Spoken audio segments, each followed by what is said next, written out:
Sampurasun kesadayana. Untuk pembahasan sekarang saya ingin coba bahas tentang Satria Piningit, terpingit, tapi manusia yang paling bebas atau free, atau tidak ada batas bagi dirinya. Ditonton saja.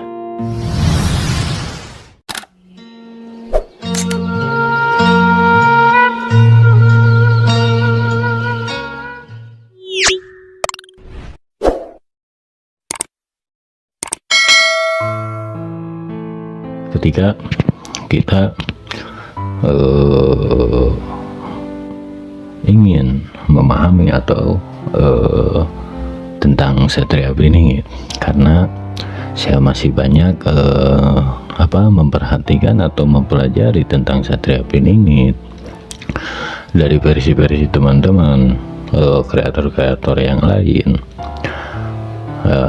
Mungkin masih tertuju atau masih menanamkan doktrin-doktrin pada penontonnya tentang penantian seseorang yang kelak akan hadir. Nah, ketika kita mempelajari tentang Satria Piningit, yaitu seseorang atau kelak akan muncul di kemudian hari menyelamatkan kehidupan di muka bumi ini, menurut saya itu akan menjadi penantian yang tak pasti. Sebab itulah doktrin ketika sesuatu itu tertanam di dalam pikiran kita, maka pikiran kita akan selalu seperti itu. Ketika Satria Piningit itu dipandang sosok, atau Satria Piningit itu hanya satu orang, kemudian banyak yang menunggunya, kita kan memikirkan kelak suatu hari akan muncul. Nah, itulah doktrin. Tapi ketika ketika Satria Piningit itu bukan satu orang, melainkan jiwa kesatria yang ada di setiap manusia, maka kita hanya perlu membangkitkannya di dalam diri kita masing-masing, agar kita manusia bisa menjadi pemimpin untuk kehidupannya. Begitu. Nah, pembahasan ini seperti yang saya bilang di awal, yaitu Satria Piningit, terpingit, yang dipingit, tapi sebenarnya manusia paling bebas, free, bebas tanpa batas. Seperti apa? Kita ambil contoh. Ketika manusia tidak mau mempelajari atau enggan atau apalah namanya, tidak belajar dari pengalamannya, tidak belajar dari sesuatu yang mereka temukan. Kita ambil contoh saja, karena kebanyakan doktrin itu adalah dari seseorang yang tidak mau mencari jawaban. Itu misalkan yang saya bilang tadi, Satria Piningit, sosok satu orang yang akan menyelamatkan dunia, itu adalah doktrin. Kenapa disebut doktrin? Karena kalau kita berpikir Satria Piningit itu satu orang, maka akan banyak orang nih yang menunggu seseorang tersebut. Itulah akan menjadi doktrin yang ditanamkan dalam diri kita. Kita akan selalu menunggu dan menunggu. Padahal yang disebutkan Satria Piningit itu agar tidak menjadi doktrin, ya kita harus cari seperti apa. Cari yang saya bilang tadi, jiwa kesatria itu ada di setiap manusia. Makanya kita harus mencari di dalam diri kita. Jiwa kesatria di dalam diri kita itu seperti apa? Begitu. Agar tidak terpingit, agar bebas.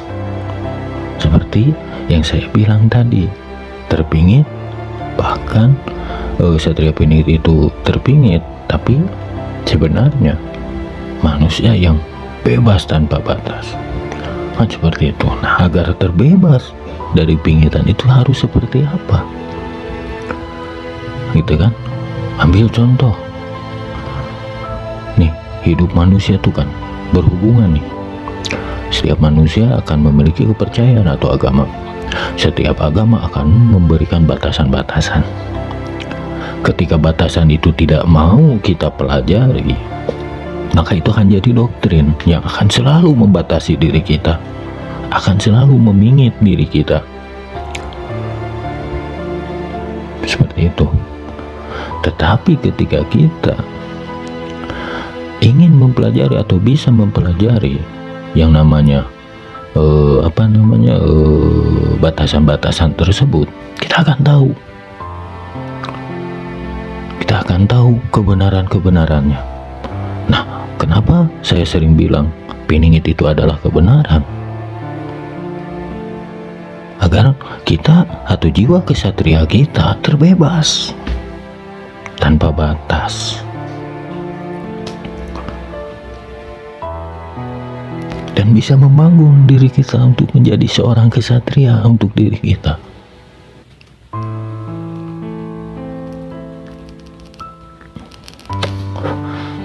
Contoh saja, kemarin saya membahas tentang kurban.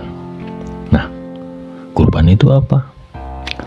Gitu kan? Nah, kurban itu adalah sesuatu yang kita ibaratnya miliki, sayangi, gitu kan? Ya kita harus bisa berbagi, meskipun sesuatu yang akan kita bagikan itu kita sayangi, gitu.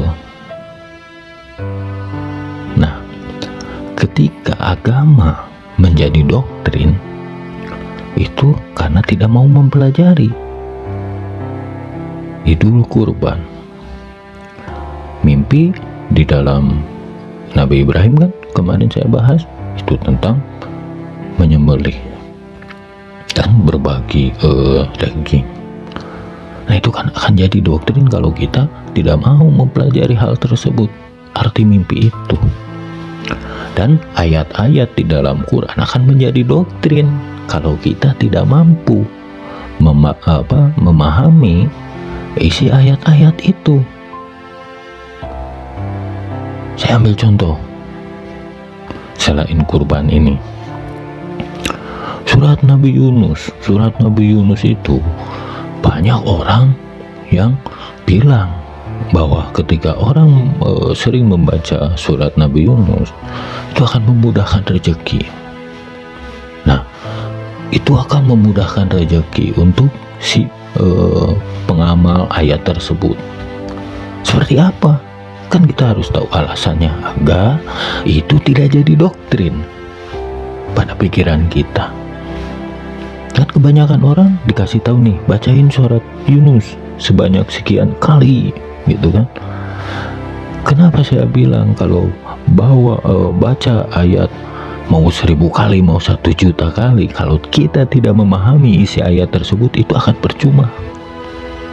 Bahkan energinya akan diserap oleh ibaratnya makhluk-makhluk lain.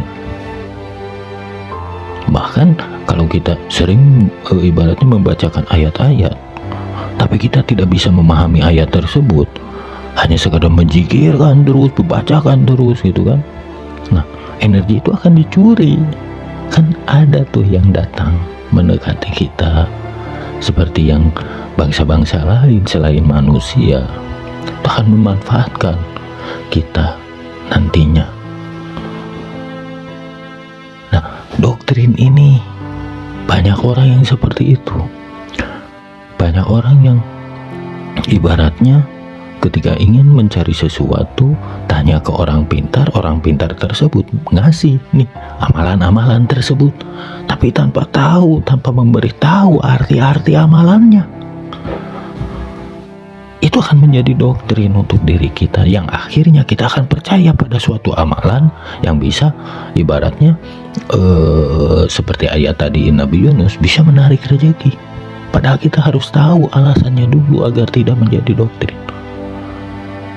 Kan itu suatu hal yang tidak boleh dalam agama. Itu suatu kemusyrikan. Kalau kita tidak tahu alasan dari ayat tersebut, kalau kita percaya pada ayat bukan pada Allahnya, berarti kita sudah musyrik pada ayat tersebut.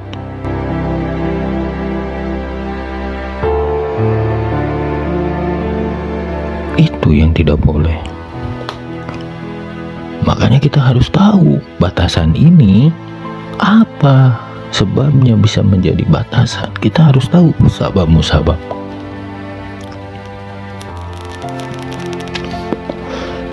Surat Nabi Yunus agar rezeki itu bisa datang, apa artinya? Yang Nabi Yunus itu yang menceritakan tentang Nabi yang bisa mendatangkan rezeki, yaitu di dalam intisari Nabi Yunus itu hanya satu, pasrah. Saya sering bilang bahwa kandungan isi Quran itu hanya 4. Karena Allah itu kan ikhlas, pasrah, dan ridho. Nah, Nabi Yunus salah satunya ada dalam kandungan itu, yaitu pasrah. Jadi ketika kita berserah diri pada Allah Subhanahu wa Ta'ala, maka rezeki itu akan mudah datang. Intinya hanya itu. Percuma kita membaca sampai 1 juta kali surat Nabi Yunus ini kalau kita tidak tahu intisarinya, pasrah. Ketika kita membacakan surat Nabi Yunus misalkan 10 kali setiap hari, itu kan, tapi tidak dibarengi dengan rasa pasrah, akan percuma.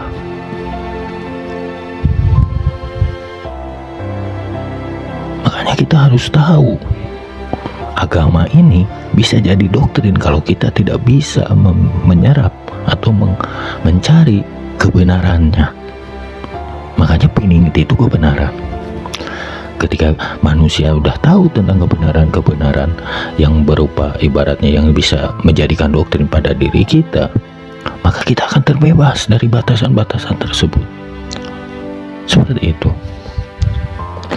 Jadi mohon dipahami saja bahwa Satrio Piningit itu bukanlah sosok, melainkan jiwa dalam diri kita. Jangan membiarkan diri kita ini terdoktrin melalui cerita-cerita yang banyak orang menceritakan bahwa Satrio Piningit itu satu sosok. Itulah doktrin yang akan menanam atau ditanam di dalam diri kita, dan kita akan selalu menanti hal yang tidak pasti. Jadikan diri kita seorang kesatria. Piningit itu adalah kebenaran agar kita bisa terbebas dari pingitan-pingitan ini. Sekian pembahasan kali ini. Wassalamualaikum warahmatullahi wabarakatuh. Sampurasun.